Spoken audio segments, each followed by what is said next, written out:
বিশেষ করে আপনারা গায়ে হলুদের দিকে একটু লক্ষ্য করে দেখবেন। আমি তো ওই সমস্ত স্বামীদেরকে ধিক্কার জানাই যারা নাকি গায়ে হলুদের নিজের স্ত্রীদেরকে দেবরের কাছে দেওয়া। অধিকাংশ জায়গায় দেখা যায় ভাবি যদি দেবরের মুখে মিষ্টি তুলে না দেয় শ্বশুর রাগ হয়ে যায়, কেন তোর স্ত্রী গেল না, ঠিক না? সম্পূর্ণ হারাম। আল্লাহ নবী সাল্লাল্লাহু আলাইহি ওয়াসাল্লামের কাছে এক সাহাবী জিজ্ঞেস করি, ইয়া রাসূলুল্লাহ, দেবর এবং বাবির সম্পর্কটা কি? রাসূল সাল্লাল্লাহু আলাইহি ওয়াসাল্লাম সাথে সাথে জবাব দেন, মৃত্যুর সমতুল্য। কি সমতুল্য দিলেন?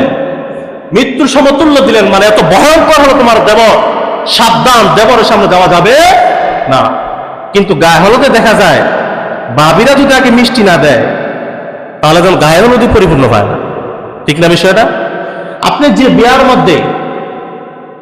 বিয়ার মধ্যে আল্লাহ তাআলাকে অখুশি কইরান, নবীজির সুন্নাত অনুযায়ী কাজ না করে অসুন্নতি কাজ করে যখন আপনি একটা পবিত্র কাজ শুরু করবেন, কসম করে বলে গেলাম আপনার সংসারে কোনোদিন শান্তি আসবে না।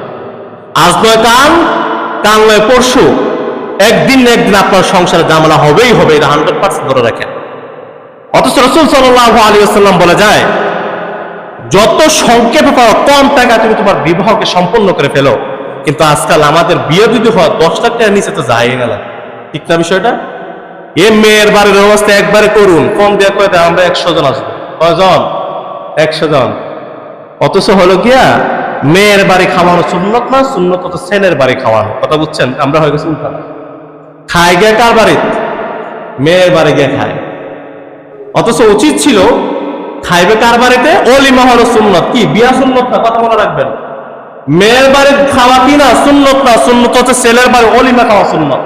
কথা বুঝতে পারছেন? আপনি আমাকে একটু দাওয়াত দিচ্ছেন, হুজুর আমার বিয়াতে আপনার দাওয়াত, আমি যদি আপনার বিয়াতে না যাই আমার কোনো গুনাহ হবে না। কথা বুঝতে পারছেন? কিন্তু আপনি যদি আমাকে অলিমার দাওয়াত দেন তাহলে আমাকে বাধ্যতামূলক সেখানে উপস্থিত থাকতে হবে। এটা হলো নবীর সুন্নাহ। কথাগুলো বুঝতে হবে, রাগ করার কোনো কারণ নেই। সত্য কথা বলে দেয়, যদি মানার মানে আমার কাজ হচ্ছে বলা, আপনাদের কাজ হচ্ছে মানা। যদি না মানেন কিয়ামতের দিন আমার কোনো জবাব দিয়ে দিতে হবে না। আমি তো বলবো যে আমি বলে গেছি, না আসলে আমার কিছু করার আছে বলেন নাই।